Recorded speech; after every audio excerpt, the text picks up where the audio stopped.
que vaya conmigo a las Sagradas Escrituras, a Romanos capítulo 1, versículo 16 y verso 17. Romanos 1, versículo 16 y verso 17. Y dice la palabra del Señor: a la verdad no me avergüenzo del Evangelio, pues es poder de Dios para salvación de todos los que creen, de los judíos primeramente, pero también de los gentiles.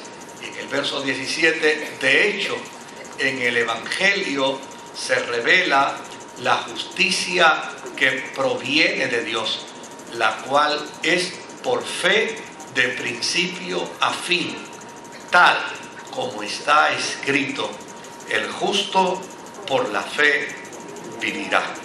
El Señor añada bendición a su santa y bendita palabra. Esta carta del apóstol San Pablo a los romanos es una carta que yo estoy seguro muchos de ustedes conocen pasajes bíblicos de ella y pueden recitar tal vez algunas porciones de las Sagradas Escrituras dentro del marco de esta carta del apóstol San Pablo a los romanos. La razón de ello, porque esta es una carta que cautiva, esta es una carta que entusiasma, y es una carta que nos identifica desde el punto de vista de la fe y desde el punto de vista de la gracia. Desde luego, si no hubiese ocurrido el problema que ocurrió en Roma, no tuviéramos esta carta. Esta carta no fue el resultado de una relación amistosa de Pablo con los hermanos de Roma, ni tampoco esta carta fue producto de una gestión de agradecimiento de Pablo a los creyentes romanos. Esta carta Pablo la escribió para resolver un problema que había en Roma. Un problema que surgió llana y sencillamente por estos defectos de la naturaleza humana. Resulta que los creyentes de Roma no fueron ganados por Pablo, ni fueron educados teológicamente por Pablo. Los creyentes de Roma son creyentes producto de aquel fenómeno que aconteció en los primeros días de la historia de la iglesia, aquella experiencia trascendente que se denominó como el día de Pentecostés. Fue a través del día de Pentecostés que los creyentes judíos de Roma, eran judíos que vivían en Roma, vinieron a los pies del Señor, se convirtieron al Señor, pero una vez se convierten, salen de Israel, de la fiesta de Pentecostés, para Roma de nuevo. Y desde luego ellos solamente llevan consigo una afirmación de fe. La afirmación de fe cristiana que ellos llevan es que Jesucristo es el Señor. Nada más que eso. Por lo demás, ellos seguían toda su práctica judía, ellos seguían observando la ley, ellos seguían guardando los preceptos religiosos judíos. Lo único era que afirmaban que Jesucristo era el Señor, que Jesucristo era el cumplimiento de los profetas y que Dios le había resucitado. Pero aparte de eso, los creyentes judíos en Roma eran creyentes que practicaban un evangelio pseudo judío, si así lo pudiéramos llamar. Ahora, ¿qué sucede? Cuando ellos empiezan a evangelizar en Roma, empiezan a ganar gentiles para la fe. Y estos gentiles que ellos ganan para la fe, obviamente son educados por ellos. ¿Y en qué los van a educar? ¿Cómo los van a educar? Pues los van a educar como ellos saben, como ellos aprendieron, como ellos discurren dentro de la fe. Y los educaban precisamente haciéndolos judíos en la práctica. Es decir, muchos de estos creyentes gentiles que nada tenían que ver con el judaísmo, una vez entran a la experiencia de la fe, empiezan entonces a afirmar que Jesucristo es el Señor, que Jesucristo es el Salvador, que Dios le resucitó de entre los muertos, pero empiezan a observar todas las prácticas judías. Desde luego, el tiempo transcurrió y hubo un momento en que en Roma no hubo judíos. todos los judíos fueron expulsados por Claudio el emperador. Daban problemas a los judíos, creaban situaciones difíciles los judíos, y un buen día el emperador dijo: vamos a sacar a todos los judíos de aquí. Y desde luego sacaron a todos, a los judíos que practicaban el judaísmo y a los judíos que practicaban la fe cristiana. Cuando fueron expulsados de Roma los judíos, entonces la cristiandad en Roma se quedó como un grupo de hermanos gentiles, solamente de hermanos gentiles. Pero ya ellos no tenían quienes lo dirigieran con respecto a las prácticas judías. Por lo tanto, ellos empezaron a cambiar y empezaron a abandonar algunos de los preceptos judíos que le habían sido enseñados por los primeros creyentes. Así que cuando esto sucede, a los creyentes gentiles les encantó el quitarse de sus hombros una carga mayor, el quitarse de sus hombros una carga que obviamente les era agobiante y una carga en la que ellos no se habían criado, no se habían educado, no se habían desarrollado. Y poco a poco fueron eliminando de las prácticas judías.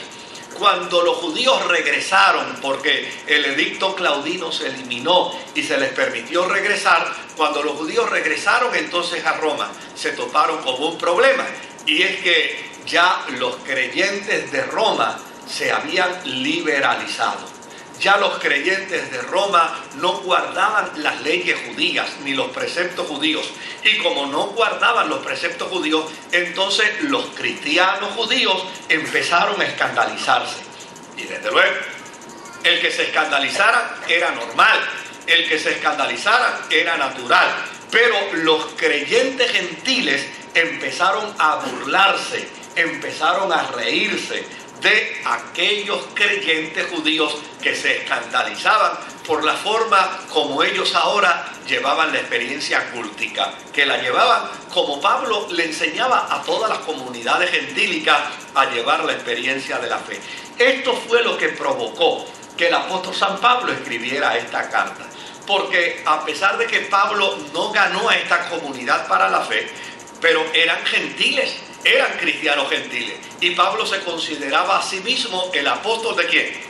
El apóstol de los gentiles. Por lo tanto, Pablo empieza a manejar la situación porque entiende el apóstol San Pablo que la libertad nunca da derecho al libertinaje. Y entonces, desde luego, comienza Pablo a escribir la carta con dos auditorios, un auditorio judío y un auditorio gentil. Y en muchas ocasiones, cuando leemos la carta de Pablo a los romanos, notaremos que Pablo a veces está hablando como judío y en otras ocasiones está hablando como gentil. Y es importante que conozcamos el contexto histórico para saber en qué momento y por qué razones, por qué circunstancias Pablo habla como está hablando. Ahora, hay mensajes dentro de la carta de Pablo a los romanos que tratan con las dos comunidades y que invita a las dos comunidades a la reflexión, como por ejemplo estos versos que acabamos de leer. En estos dos versos, que son muy claves en la carta de Pablo a los romanos, el apóstol San Pablo va a afirmar y va a decir lo siguiente. Para Pablo, dentro de estos dos versos, lo que Pablo quiere decir lo podemos resumir en la siguiente expresión: el Evangelio es el mejor representante aquí en la faz de la tierra del Dios del cielo. No hay mejor fuente, no hay mejor información, no hay mejor material informativo que el Evangelio para que los hombres puedan conocer a Dios y puedan conocer a Jesucristo. Es a través del Evangelio, es a través del Evangelio. A través de las estrellas la gente no conoce a Dios. A través de los astros la gente no conoce a Dios. A través del horóscopo la gente no conoce a Dios. A través de la baraja la gente no conoce a Dios. A través del babalao o del sancista la gente no conoce a Dios. Si la gente quiere conocer al Dios verdadero, lo tiene que conocer a través del Evangelio. Por eso el apóstol San Pablo va a decir aquí: yo estoy orgulloso del Evangelio. No me avergüenzo del Evangelio. Soy apóstol del Evangelio. Soy predicador del Evangelio. Porque para Pablo el Evangelio es la prenda más extraordinaria con la que un ser humano puede encontrarse, porque es el Evangelio quien le remite a Jesucristo, y es el Evangelio el que le enseña a la gente que a través de Jesucristo y solo a través de Jesucristo hay salvación. Lo que es interesante es que al apóstol San Pablo, cuando él era Saulo de Tarso, cuando uno mira la historia, ¿verdad?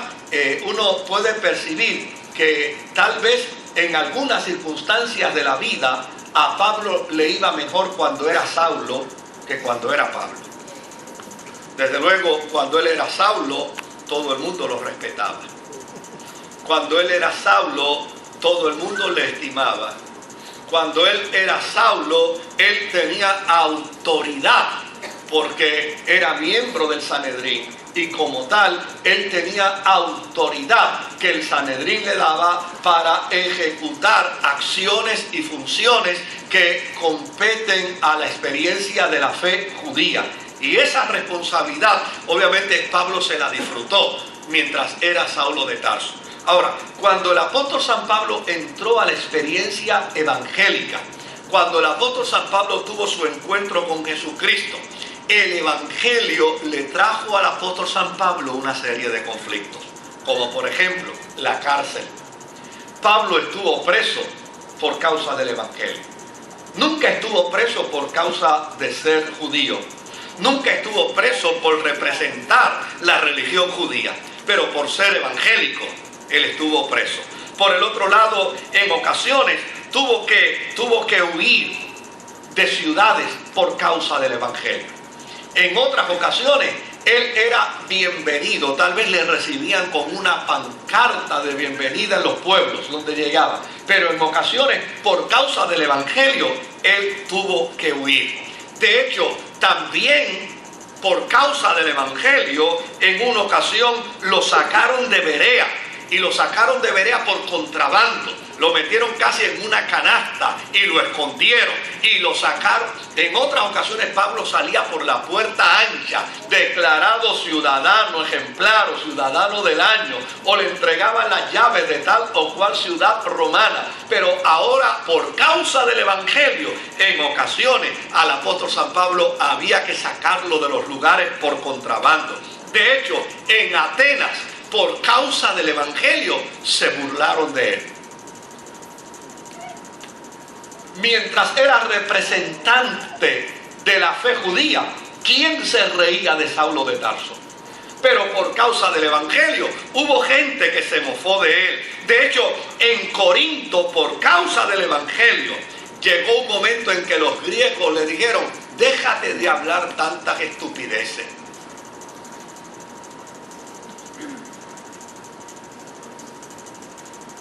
Y fue en Corinto, por causa del Evangelio, donde los judíos le dijeron: tú pareces que estás loco. Lo que tú proclamas y lo que tú enseñas y lo que tú predicas parece locura. Sin embargo, cuando Pablo se expresaba, a pesar de todos los dolores, a pesar de todos los sufrimientos, a pesar de todas las persecuciones, a pesar de las cárceles, cuando Pablo se expresaba del Evangelio, note bien lo que él dice: no me avergüenzo del Evangelio, porque es el poder de Dios para salvación. Es decir, si algo le había traído problemas a Pablo desde el punto de vista personal, era precisamente el Evangelio. Pero él se sentía orgulloso del Evangelio. Llegó a decir inclusive que todo lo que él había obtenido, que todo lo que él había logrado en el pasado, que todo lo que él había alcanzado en el pasado, él lo ponía por basura, él lo ponía por estiércol, él lo ponía por porquería, con tal de abrazarse cada día más al Evangelio. Ahora, note lo que dice. Él dice, yo estoy orgulloso de este Evangelio, porque este Evangelio es el poder de Dios para salvación. Y desde luego, la salvación era el bien supremo que buscaban los filósofos en su tiempo y antes de su tiempo. La tarea fundamental de la filosofía era precisamente ir en busca del bien supremo de la eternidad, ir en busca del bien supremo precisamente de la experiencia trascendente del ser humano y del alma. Y ante ello, la salvación se convertía en el elemento de la fe y en el elemento filosófico. La salvación se convertía en la prenda última para ser alcanzada. Claro, la razón de ello era muy obvia. Los filósofos del tiempo de Pablo y los religiosos del tiempo de Pablo tenían que responder socialmente a la problemática con la que ellos se enfrentaban y ellos observaban.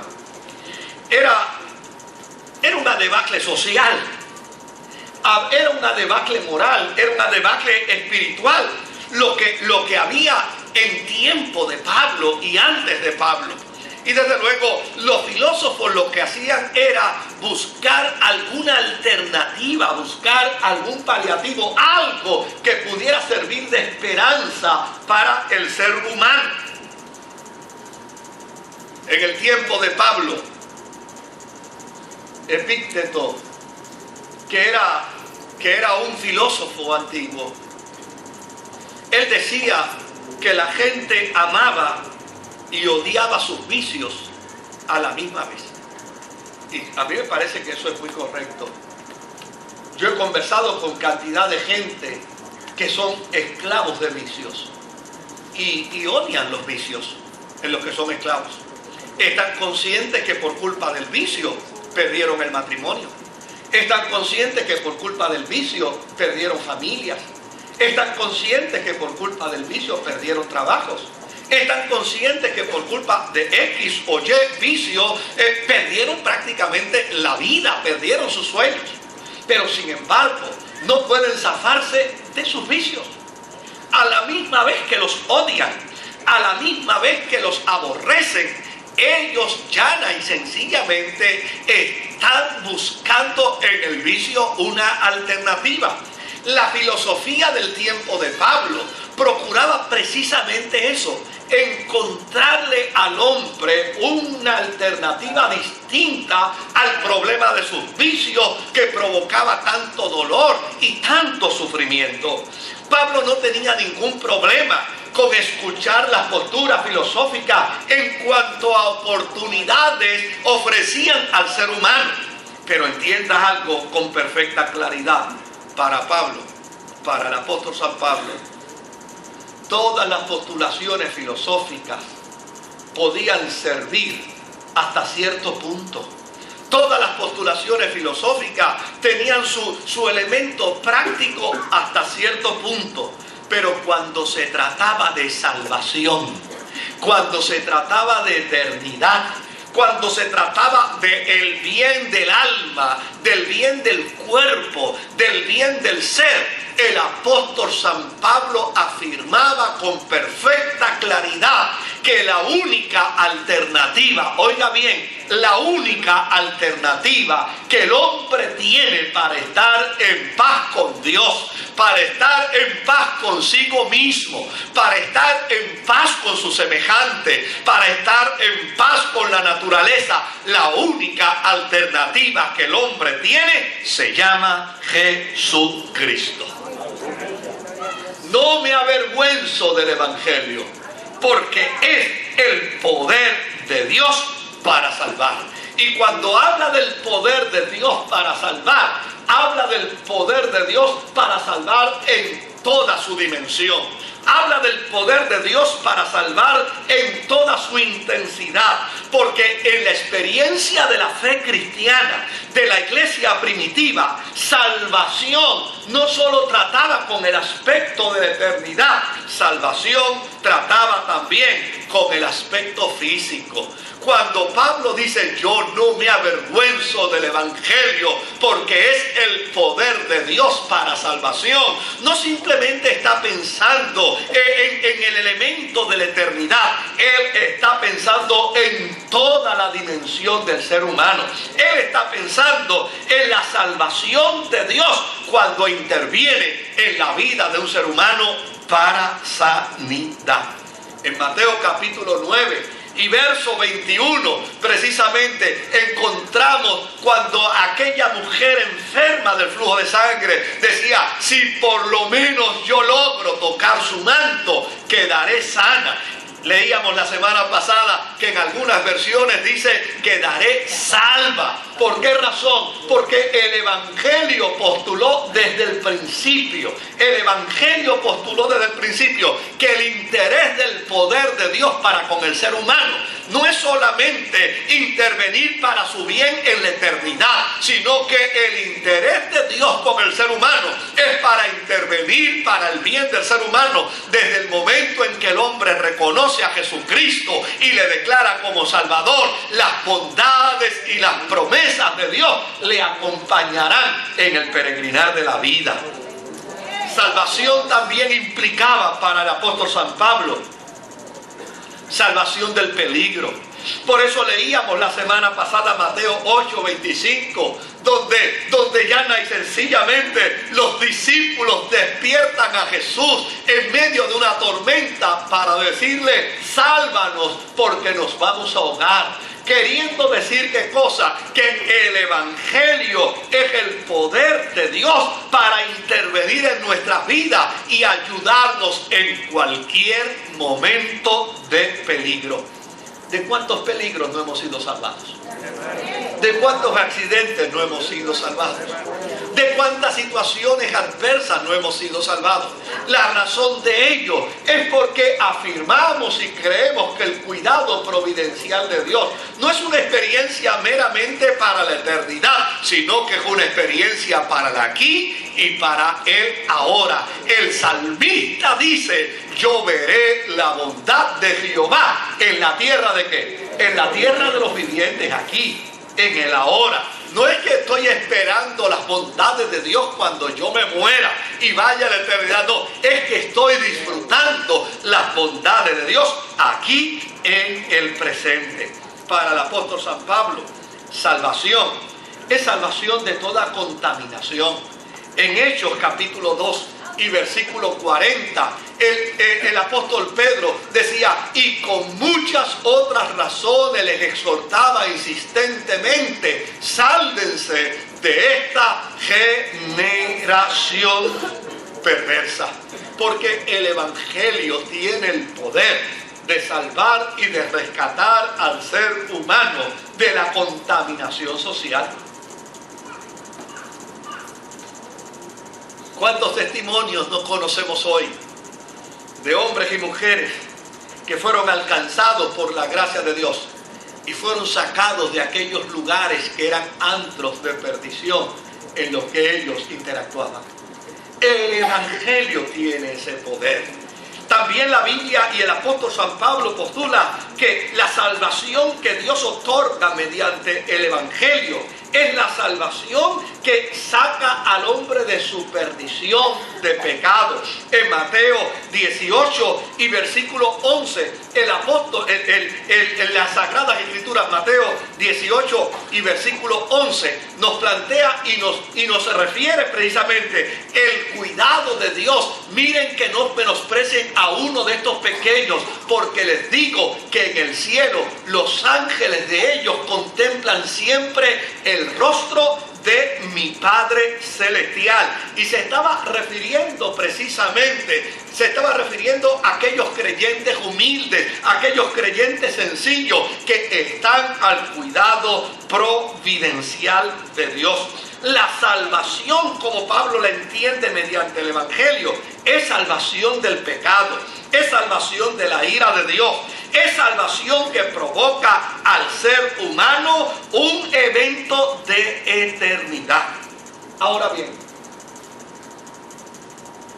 cuando Pablo dice yo no me avergüenzo del Evangelio, porque es el poder de Dios para salvar, lo que está diciendo es, no existe, no existirá, jamás existirá un poder como el que el Evangelio plantea, un poder como el que el Evangelio ofrece, capaz de transformar al ser humano desde el momento mismo en que se encuentra con Jesucristo hasta el momento glorioso en que parte a la eternidad. Por eso la Escritura dice, de modo, si alguno está en Cristo, nueva criatura es. Las cosas viejas pasaron, he aquí todas son hechas nuevas. Ahora, ese es el primer planteamiento que Pablo nos hace.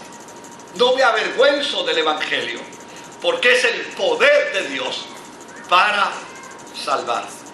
Pero ahora añade otro elemento más. Y el segundo elemento que añade es el elemento de la fe. Porque déjeme decirle algo. Por más poderoso que es el Evangelio, por más maravilloso que es el Evangelio, para ser beneficiado del Evangelio, es necesario que el ser humano confiese a Jesucristo como Señor y Salvador. Mire,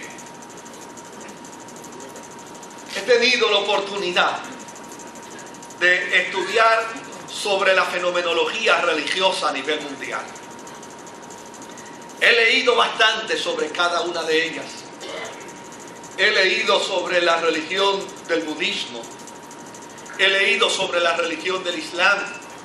He leído sobre la religión del hinduismo. He leído sobre las distintas corrientes religiosas a nivel mundial. Y desde luego, me parece que como cristiano, ante cada pensamiento filosófico y ante cada pensamiento religioso, la postura cristiana debe ser una postura de respeto. No debe ser una postura de mofa. No debe ser una postura de burla. Yo jamás me burlaré del budismo, ni jamás me burlaré del hinduismo, porque a fin de cuentas el Evangelio no da facultad para la burla de la experiencia de fe de nadie. No, en lo absoluto. Pero hay algo que como evangélico yo tengo que afirmar. Hay algo que como evangélico yo tengo que proclamar. Y es que el Evangelio es la puerta que lleva al ser humano al encuentro con Dios. Y no existe otra puerta. Y no existe otra alternativa. Y no existe otro proceso. A mí me encantaría decir que la gente se puede salvar a través de cualquier religión. A mí me encantaría decir que cualquier religión salva. A mí me encantaría decir que cualquier Dios salva o diosa salva. A mí me encantaría decir que en cualquier camino el hombre se encuentra con Dios. A mí me encantaría poder decir que todos los caminos conducen a Dios. Claro que me gustaría decirlo, pero como ministro del Evangelio no puedo. Como ministro del Evangelio estoy impedido de hacerlo, no como una cuestión legal, sino como una experiencia de convicción a la fe que proclamo, porque las mismas Sagradas Escrituras dicen que Jesucristo es el único camino, que Jesucristo es la única verdad, que Jesucristo es la única vida, y dice más, nadie podrá ir al Padre si no es a través de Él. Por lo tanto, la experiencia del poder del Evangelio que salva, para salvar, para hacerse efectiva, tiene que ser creída. Implica que es por fe. Implica que es por fe. ¿Usted entendió eso, querido? Amén. O sea, yo no me salvo simplemente porque Dios se empeña en salvarme. Yo me salvo porque Dios me ofrece mediante su gracia la salvación. Pero es deber y responsabilidad mío, como dice la Escritura, si confesares con tu boca que Jesucristo es el Señor y creyeres en tu corazón el Evangelio, hay una implicación de fe. En 2 de Tesalonicenses, en el capítulo 1 y en el versículo 4, Pablo le escribe a los creyentes de Tesalónica y le dice: así que nos sentimos orgullosos de ustedes ante las iglesias de Dios por la perseverancia y la fe que muestran al soportar toda clase de persecuciones y toda clase de sufrimiento. Fíjese que el apóstol San Pablo hace una incursión a la iglesia de Tesalónica para poder comprender el sentido de lealtad que ellos tienen en Jesucristo. La fe es fundamental en la experiencia de la fe, en la experiencia de la vida cristiana. Si la fe no fuese importante, si creer en Dios y creer en Jesucristo no fuese importante, pues llana y sencillamente la Biblia se reduciría a unas 3 o 4 páginas. Porque la inmensa mayoría de los documentos bíblicos apuntan hacia la gestión de fe que es necesaria para que el hombre pueda interactuar con Dios. Ahora, lo que es interesante, fíjese lo que le dijo Jesús a Marta: no te he dicho que si crees, verás la gloria de Dios. Así es que cuando hablamos de fe, según el planteamiento de Pablo, fe es tener convicción de que lo que yo digo de Dios y lo que yo digo de Jesucristo, no lo digo meramente porque me lo enseñaron, no lo digo meramente porque lo escuché. Lo que yo digo de Dios y lo que yo digo de Jesucristo, lo digo porque lo creo. De hecho, el apóstol San Pablo confronta a los creyentes de Corinto y les dice a los creyentes de Corinto: mire, si Cristo no ha resucitado para ustedes, la fe de ustedes entonces es ilusoria. Y todavía ustedes están ¿en qué? En sus pecados. Porque lo que me hace a mí un creyente en Jesucristo es mi fe.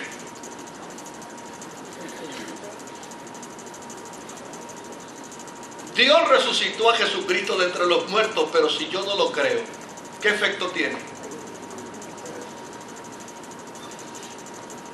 Si yo no lo creo, ¿qué efecto tiene en mi vida? Dios es el Dios que salva, pero si yo no lo creo, ¿qué efecto tiene en mi vida? Dios es el Dios que produce paz en mi corazón, pero si yo no lo creo, ¿qué efecto tiene en mi vida?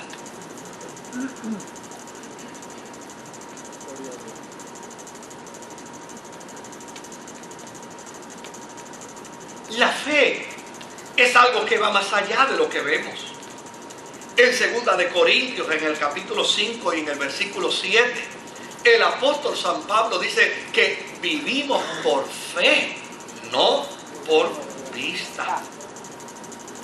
Fe es aceptación total y confianza total y absoluta. Fe es creer que lo que la Biblia dice, que lo que Jesús dijo es la verdad.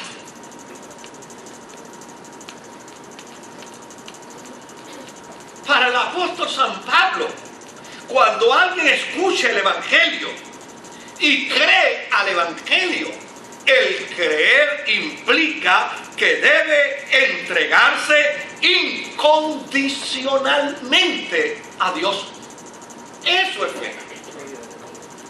Pablo dice: yo no me avergüenzo del Evangelio, porque es el poder de Dios para salvación, pero es el poder de Dios que opera mediante la fe. Es el poder de Dios que opera porque yo creo en ese poder. Es el poder que opera porque yo entiendo que ese poder es verdad, porque yo entiendo que ese poder es real. De hecho, la Escritura dice: el que se allega a Dios, ¿qué dice? Crea que le hay y que Él es galardonador de los que le buscan. De hecho, el peor impedimento que puede tener un cristiano en su interacción con Dios es venir a Dios a ver si Dios lo oye. Es venir a Dios a ver si Dios lo sana. Es venir a Dios a ver si Dios hace un milagro en su vida. De hecho, el haber es precisamente la objeción a la fe. El hombre y la mujer de Dios que se acerca a Dios debe creer que le hay. Y debe creer que Él es galardonador de los que le buscan. Y debe creerlo porque a fin de cuentas, para el que cree, dice la Escritura, todas las cosas son posibles. Eso fue lo que Jesús le dijo a Marta. Mira, no te he dicho que si crees, verás la gloria de Dios. Si podemos volver nuevamente a la expresión de Romanos 16 y 17, me encantaría que podamos mirar por dónde vamos en este momento. Porque fíjese que el apóstol San Pablo dice, no me avergüenzo del Evangelio. No me avergüenzo, Romanos 1, 16 y 17. No me avergüenzo del Evangelio, porque es el poder de Dios para salvación. Y ese poder de Dios para salvación, note bien lo que les dije al principio, es poder de Dios que salva a todos los que creen. Es decir, salva a los judíos en Roma y salva a los gentiles de Roma. Es el poder de Dios que salva a todos. Es el poder de Dios que ha sido dado, óigame, sin ninguna discriminación. Todos los seres humanos tienen el derecho, porque la Biblia dice que la voluntad de Dios es que nadie se pierda, sino que todos procedan al arrepentimiento. Ahora, en el verso 17, dice el apóstol San Pablo, de hecho, en el Evangelio se revela la justicia que proviene de Dios, la cual es por fe de principio a fin. Oiga bien, es fe de principio a fin. En una de las pequeñas cartas que encontramos en el Nuevo Testamento, hay una expresión hermosa que dice, mas el que perseverare hasta el fin, ese será salvo. Porque la vida cristiana es una vida de fe. La vida cristiana es un caminar de fe. La vida cristiana es un proceso de fe. Mire, en el segundo culto del día de hoy, yo observaba a una querida hermana de esta iglesia. Una hermana que hace unos años atrás a su criaturita la sacaron de aquí con un fuerte dolor y fue llevada aquí al hospital metropolitano. Y unos minutos después de haber sido llevada al hospital metropolitano, falleció aquella criatura. Y desde luego yo no estaba en Puerto Rico y en alguna medida, créame, yo en 35 años como pastor he atendido muy pocos funerales de niños y son los funerales que más daño emocional me hacen, son los que más me laceran, son los que más me lastiman.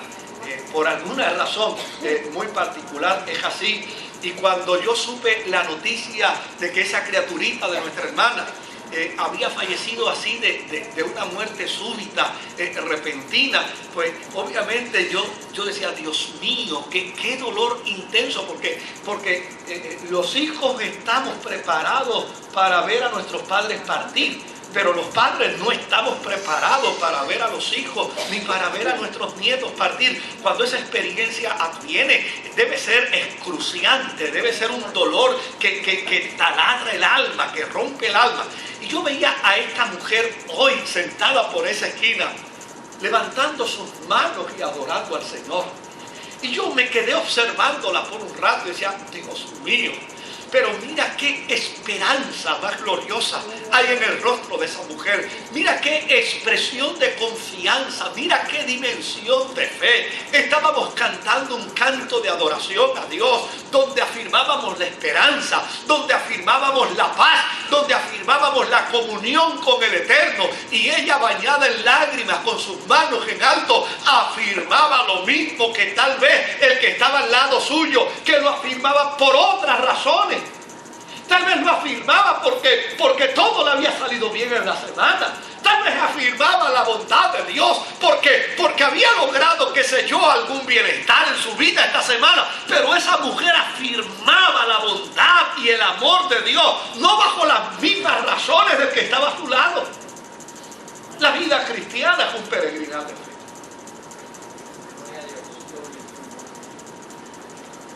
Y es un peregrinar de fe, como dice la Escritura, esperanza contra esperanza. Cuando la esperanza se me tronca como resultado de la adversidad, inmediatamente surge una nueva esperanza en mi vida, mediante la fe en Jesucristo. Ahora, si vuelven de nuevo a poner el texto, por favor, fíjese qué dato interesante. El apóstol San Pablo dice: de hecho, en el Evangelio se revela la justicia que proviene de Dios. ¿Qué implica el poder del Evangelio? Pues implica también justificación. Justo, justicia, justificar, justificación. Son palabras bien difíciles de entender en el Nuevo Testamento. Si usted no me lo cree a mí, pregúntele a Calvino y pregúntele a Albinio. Son palabras muy difíciles de entender. De hecho, hubo un tiempo donde la cristiandad se dividió como resultado de esas palabras: justo, justicia, justificar, justificación. Ahora, veamos brevemente lo que implica y lo que significa el término justificar en el pensamiento griego, que es donde surge la palabra, que es donde surge el término, que es donde se interpreta el término. Justificar es la palabra dikaion. Y esta palabra es muy distinta en su definición al término justificar puertorriqueño. Nosotros los puertorriqueños usamos o nos justificamos cuando estamos tratando de demostrar que tenemos la razón en algo. Cuando estamos tratando de defender nuestra causa.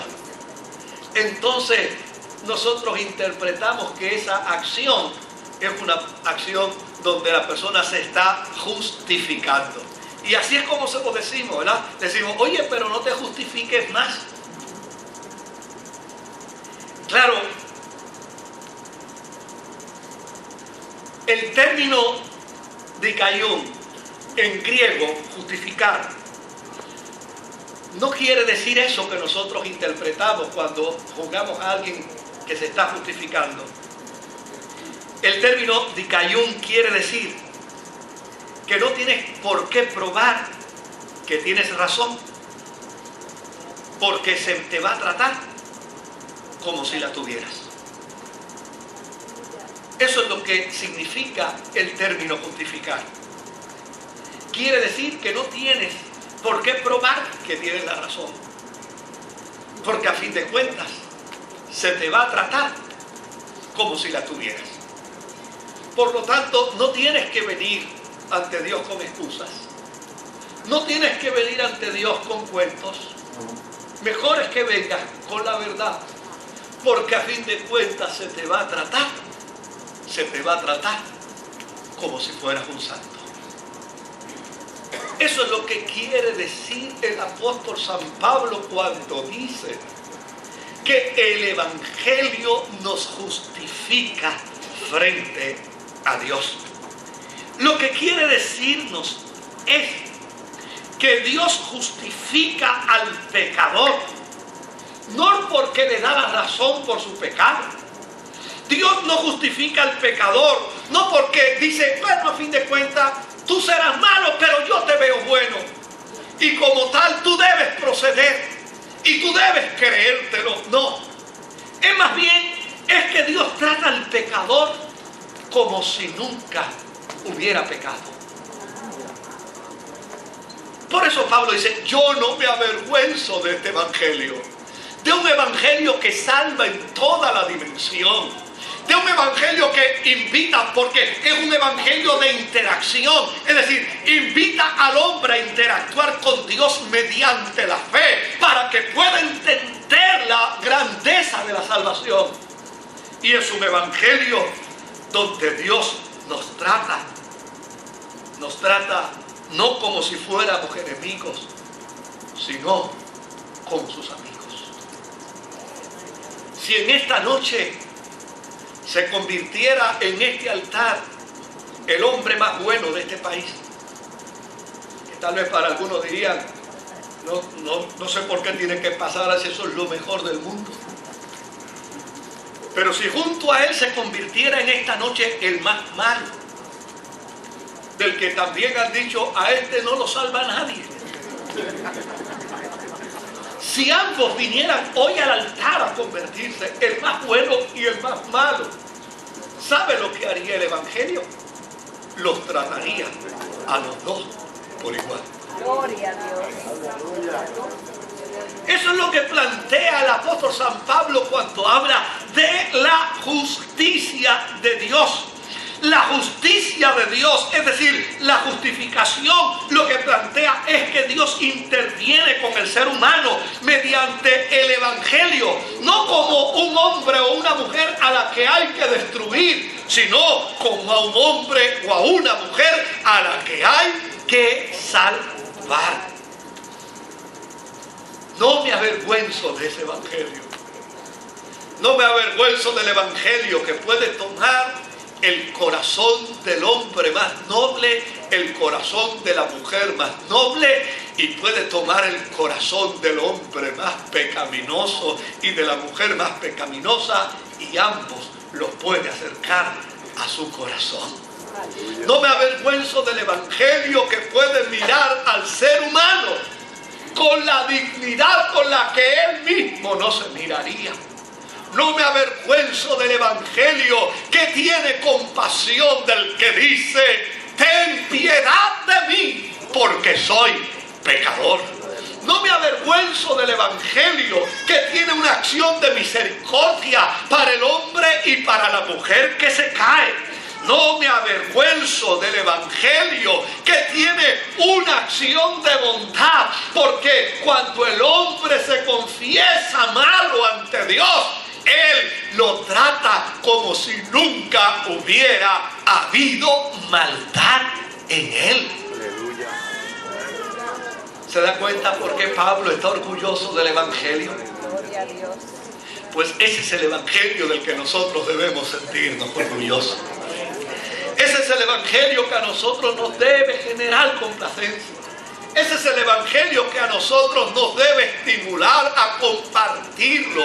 Un evangelio que es para todo, que es para el bueno y que es para el malo. Un evangelio que es para el hombre que está en el suelo y es para el que entiende que está de pie. Es un evangelio que es para el hombre, no importa cuánto bien haya hecho o cuánto mal haya realizado.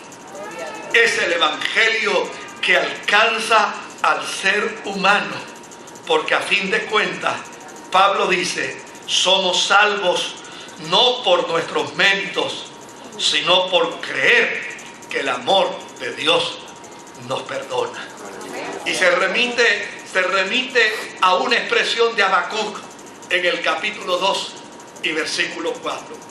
Esa expresión donde el profeta ha mirado toda la conducta social, ha mirado todo el proceso social, ha mirado cómo el hombre y la mujer socialmente hablando se comporta, pero finalmente dice, mas el justo por la fe vivirá.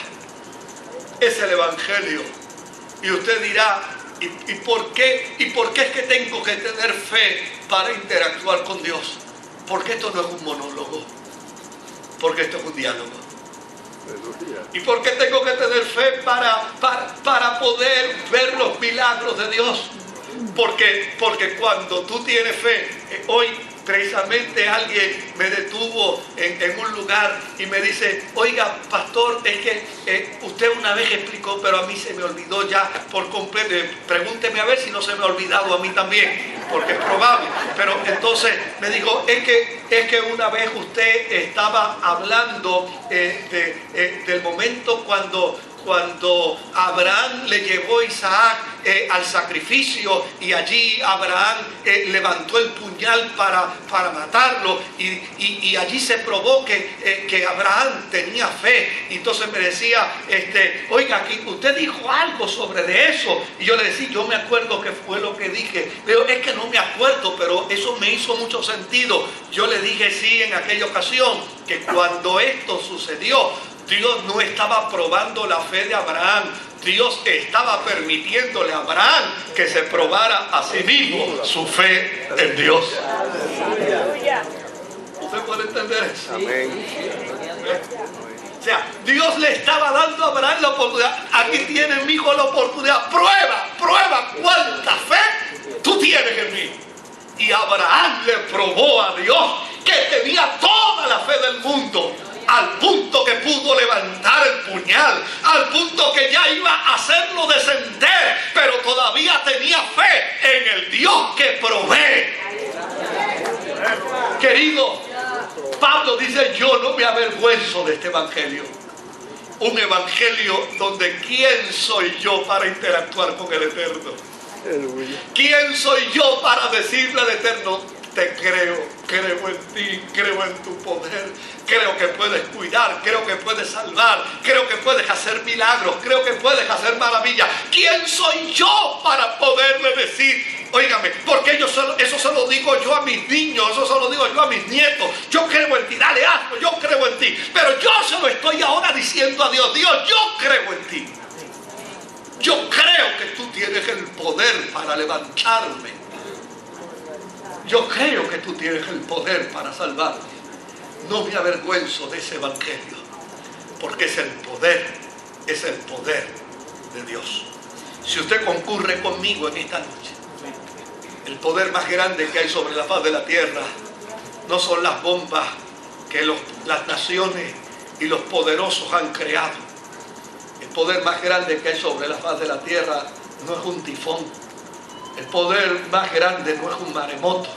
El poder más grande que hay sobre la faz de la tierra es el poder de Dios, que nos es dado mediante el evangelio, que permite al hombre reconciliarse con Dios para así poder tener paz consigo mismo, paz con sus semejantes y paz con la naturaleza. Que el Señor me los bendiga. Amén.